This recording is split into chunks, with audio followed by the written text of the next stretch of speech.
You're watching The Legal Breakdown. So, Glenn, we've done this a few times in the past. We have viewer submitted questions. These are always, in my opinion, the most interesting questions that we've gotten. So I want to jump right in here. Again, these are the most interesting questions from the thousands that have been submitted for this series here. So the first question is this: if Donald Trump is convicted and sent to prison, can he continue to run for president? And if he wins the presidency from prison, what would happen next? Would his vice president assume the office and pardon him out of prison and then back into the White House? How does this all work? Yeah, so first of all, I love viewer questions. Great question. Unfortunately, there is a weak spot in our Constitution and in our laws because there is nothing that prohibits a candidate who is convicted and imprisoned from continuing to run for office. Indeed, there is nothing that prohibits him from being elected and serving as president from a jail cell. Now, there are any number of scenarios that could play out. For example, if somebody was elected from a jail cell, would he really want to continue to try to govern from prison? He could resign the presidency. He could have the vice president who would take over as president pardon him for his crimes. Then maybe it's hard to imagine the different scenarios that could play out. But to directly answer the question, there is nothing prohibiting a candidate from continuing to run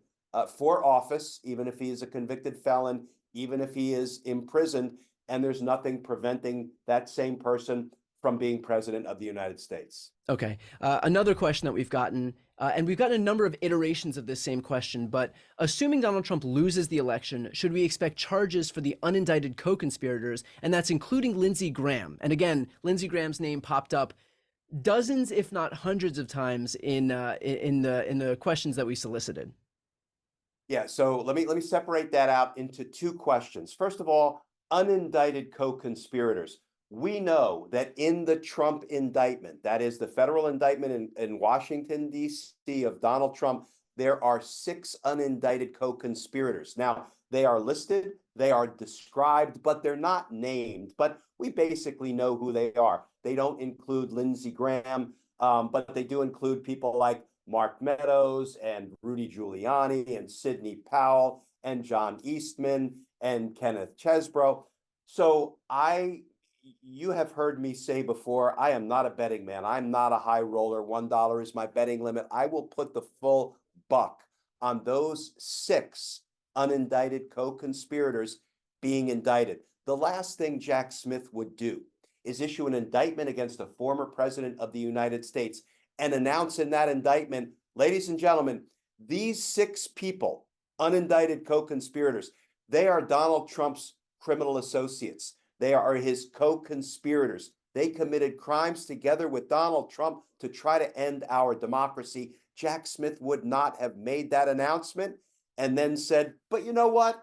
I'm going to give them all a pass. I'm not going to indict them. He will absolutely, in my opinion, indict those 6, though perhaps he's waiting for Donald Trump's trial to run its course first. Now, let's talk about the political co-conspirators. Right. And by the way, on the political stuff, this answers the next question. And I realized that after having said it, that Lindsey Graham was not an unindicted co-conspirator. But the next question, regardless, was going to be, why has the DOJ not moved forward with investigating members of Congress who were involved in January 6th, and will they ever be held to account? So let's combine that into that question. Yeah, fair question, because there are some unindicted co-conspirators in Congress. They just didn't happen to make their way into the Donald Trump indictment as unindicted co-conspirators. Here is one of the worst offenders, Scott Pardon Me Perry.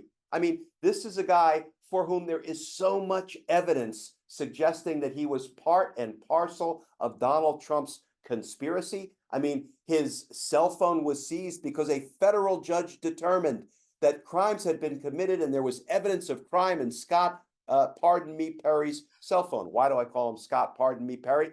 Because he asked for a pardon because he knew he committed crimes on and around January 6th, and he wanted to get away with those crimes. That's just some of the evidence we know. There's other incriminating evidence, including some really damning text messages that were sent by Scott Perry.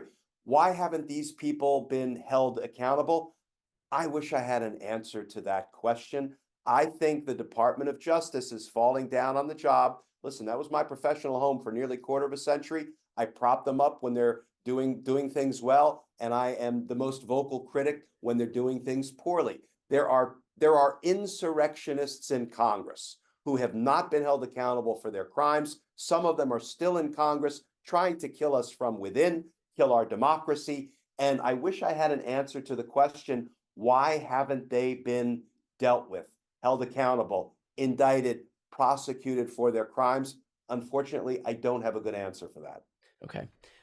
Next question that we've gotten here. Can an argument be made that visiting the insurrectionists, singing songs with the insurrectionists, and promising pardons to the insurrectionists be legally argued as providing comfort when applying the insurrection clause? Absolutely. So these are kind of uncharted waters, right? You would need to bring a case based on a certain set of facts and try to prove to the court's satisfaction and ultimately to a jury's satisfaction that it is indeed giving aid and comfort to insurrectionists when, for example, you tell them they're very special people and you love them. Remember this day always, which is what Donald Trump said in mind-blowing fashion to the people who just tried to stop the transfer of presidential power, people who assaulted and beat to within an inch of their lives police officers, people who hunted for the vice president to hang him because he wouldn't, join Donald Trump's conspiracy to keep him in power unlawfully. Donald Trump said, "We love you. You're very special. Remember this day always." And now moving forward, he calls them hostages, not convicted felons. He calls them patriots. He has pledged pardons. When you pledge your love and pardons to insurrectionists, how can it be that you're not giving them aid and comfort? But the only way to definitively answer that question, Brian, and to the viewer who asked it, is to bring a prosecution for it, sort it out in court, and then live with what the judge rules and what the jury finds. Well, Glenn, just as an addition to that question, is it moot at this point, given that both a trial court in Colorado and the Colorado Supreme Court have both ruled that Donald Trump incited an insurrection anyway? So do you even need the part where he gave aid or comfort to when he himself did the actual thing? Yeah, you don't need, so you can be found either guilty or, as happened in Colorado, you could be ruled by a trial court judge to have engaged in insurrection, to have incited an insurrection, or to have given aid and comfort to the insurrection and the insurrectionists. Either any of those three things can qualify as you being part and parcel of an insurrection. So, one way to say it is, yeah, it's kind of moot because he did the thing one way, and what does it matter if he did the thing multiple ways? Okay. And let's finish off with this. I'm going to amend this question a little bit, but is there any possibility that Judge Chutkan at this point will be able to televise Donald Trump's trial in Washington, D.C., or, and this is the original question, or at least let us listen to the trial live if we're not able to see a televised broadcast?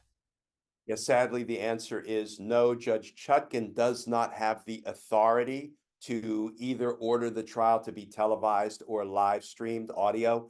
But the U.S. Judicial Conference, as headed up by Chief Justice Roberts, does have the ability to change the rules so that it could be either live streamed audio or it could be televised. But thus far, there doesn't seem to be an appetite in the U.S. Judicial Conference to let the people see for themselves the trial involving an attempt to rob us of our votes and overturn our democracy. I think that's a horrific position to take. I think it ought to be available to all of us, because if it's not, Brian, the bad actors, Donald Trump's lackeys, lapdogs, sycophants, and flunkies, are going to run to the camera at the end of every day and lie about what just went on in court.